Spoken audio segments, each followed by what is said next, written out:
I don't think it's isolationist. I think it is strongly unilateralist. And so it's not that the United States is saying we're only going to focus at home. I mean, the Panama Canal and Greenland and Canada comments don't feel isolationist to me, but they're deeply transactional. And in many ways, Tom, what we have is that the Americans are embracing the Chinese worldview that has served China so well over the last 35 years. It's transactional. It's not about rule of law. They don't care what your political system or economic system is like. They will engage with you bilaterally with the intention of being more powerful than you, and therefore you have to play by their rules. And what the Americans are saying is, actually, China, we can do that, and we can do it a lot better than you can because we're a lot stronger than you, by the way. And that's really what Trump is saying.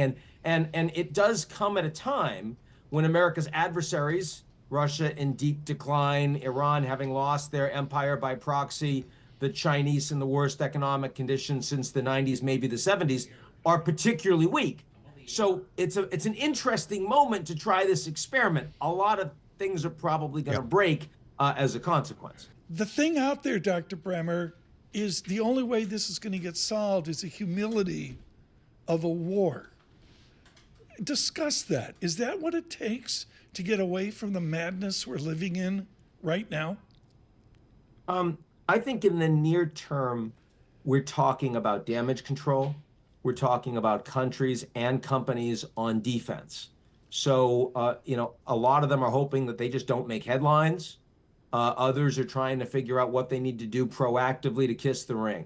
And geopolitically, you're going to see a whole bunch of countries acting the way Mark Zuckerberg has in the last week towards the commander-in-chief and towards his bomb thrower-in-chief, Elon Musk, by far the most powerful person around the administration, if I can call it that. Look, I mean, the way that you respond to a G0 world is either you reform and strengthen your existing institutions so they are more fit for purpose. You build new institutions that better reflect the demands, the opportunities, and the concerns of the present age, or you go to war.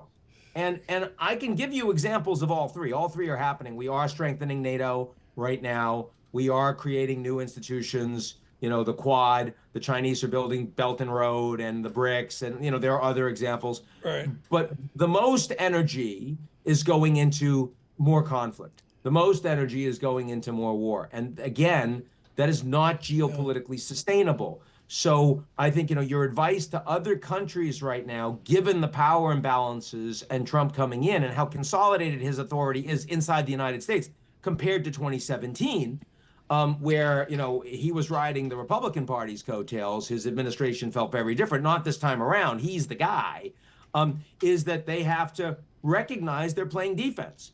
And defense is more effective in depth.